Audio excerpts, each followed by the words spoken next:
আসসালামু আলাইকুম।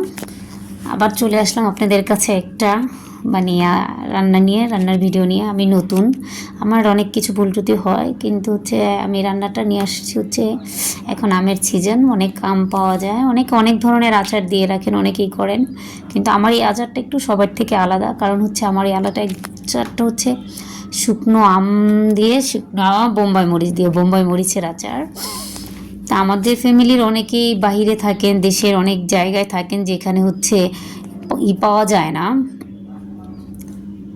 ঝাল খাবারটা পাওয়া যায় না, কীভাবে দিয়ে করা যায় না। অনেক সময় আমি সব খাবারই ঝাল কম থাকে, ঝাল খেতে পছন্দ করে, তাদের জন্য আমার এই আচারটা খেতে খুব দারুণ। কারণ যারা ঝাল প্রিয় মানুষ, ঝাল পছন্দ করে, তাদের জন্য। আমার ঝাল ঝাল আমিও খুব ঝাল খেতে পছন্দ করি। আমার বাসায় সবাই ঝাল খেতে পারে না, তার জন্য প্রতি বছরই আমার বোনই আমার আচারটা আমাকে করে দেয়। তো এই বছর আমার বোনও হজ করতে যাবে, এর জন্য আমার জন্য এই জিনিসটা করতে পারিনি, তো আমি নিজেই করলাম। তা আমি ভাবলাম, আমি নিজে যেহেতু করতেছি, সবার সাথে শেয়ার করি, সবাইও যেন, আমি যেহেতু শিখতে পারছি, সবাইও পারবে।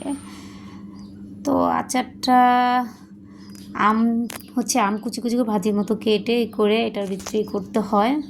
আমটা অনেক শুকাইতে হয়, শুকানোর কারণে আচারটা সারাটা বছর রাখা যায়।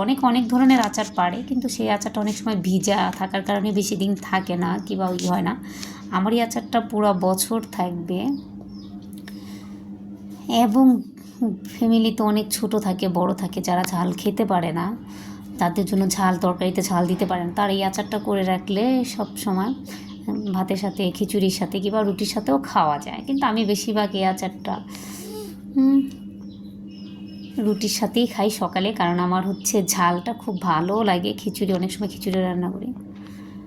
আবার যদি কেউ মনে করেন, কাউকে ইচ্ছা করে যে ওর সাথে কোনো আমার আছে, একটু তার সাথে কোনো খুব ঝাল নিতে চান, তারই এই আচারটা খাওয়াইতে পারেন। কারণ এই আচারটা যে খাবে, একবার যে খাবে, মানে যে ঝাল খেতে না পারে, তার জন্য 3 দিন তুলি টয়লেটে যাবে আর আসবে, যাবে আর আসবে। কারণ আচারটা প্রচুর ঝাল হয়। দেখেন আমার আচারটা কত সুন্দর কালার চলে আসছে, হ্যাঁ, এবং কত সুন্দর।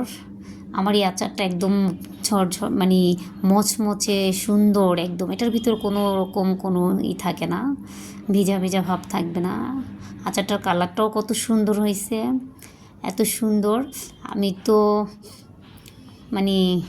প্রথম ফার্স্ট টাইম বানানো, এবং ফার্স্ট টাইমে যে আমার আচারটা এত সুন্দর কালার, এত সুন্দর এরকম হবে আমি ভাবতেও পারিনি।